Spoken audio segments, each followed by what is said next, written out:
সুপ্রভাত বন্ধুগণ, আপনাদের সবাইকে জানাই প্রভু যীশু খ্রিস্টের নামে শুভেচ্ছা ও শুভকামনা। আসুন দেখি ঈশ্বর তার পবিত্র শাস্ত্র বাইবেল থেকে আজ এই প্রাতকাল আমাদের কি বলতে চান। আজ এই প্রাতকালীন অধ্যয়নের জন্য আমরা বের করব গীত সংগীতা তার 69 অধ্যায় তার 30 পদ।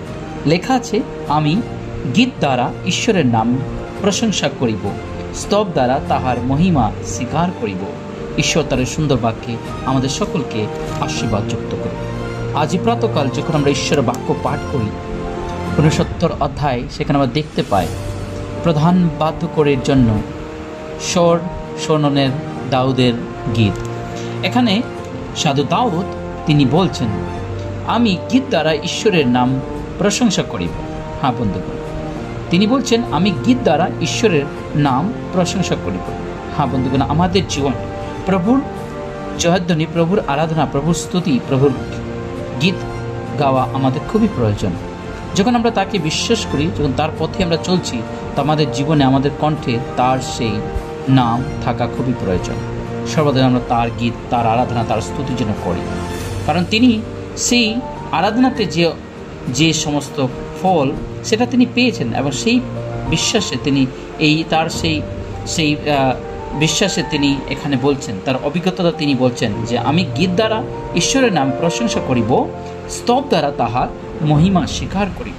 বন্ধুগণ, তাহার যে মহিমা, তাহার যে পরাক্রম মহিমা, যে সমস্ত মহিমা তিনি করেছেন, সেই সকল মহিমাকে আমরা স্তব দ্বারা স্বীকার করি। হালেলুয়া।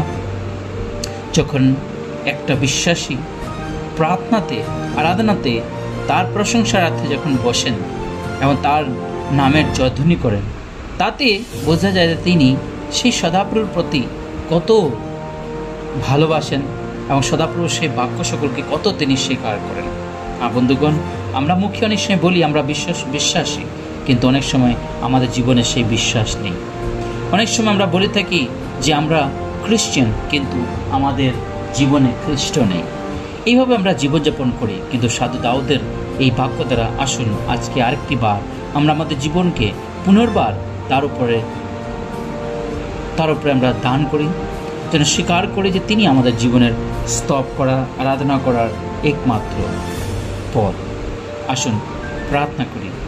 পবিত্র পবিত্র বাহিনীর সদাপ্রভু, তোমায় মহান ধন্যবাদ করি আজকের সুন্দর বাক্যের জন্য। প্রভু, আজকের এই বাক্য দ্বারা তুমি আমাদের জীবনে সম্পূর্ণ দিন প্রভু তুমি এই বাক্যর আধারে তুমি আমাদের চলতে সাহায্য করো, যেন আমাদের জীবন তোমার গীত, তোমার আরাধনা, তোমার স্তুতি যেন আমরা করতে পারি।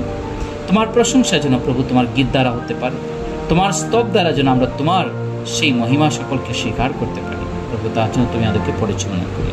এই ক্ষুদ্র প্রার্থনা ত্রাণকর্তা মুক্তিদাতা প্রভু যীশু খ্রিস্টের নামে চাই, আমেন।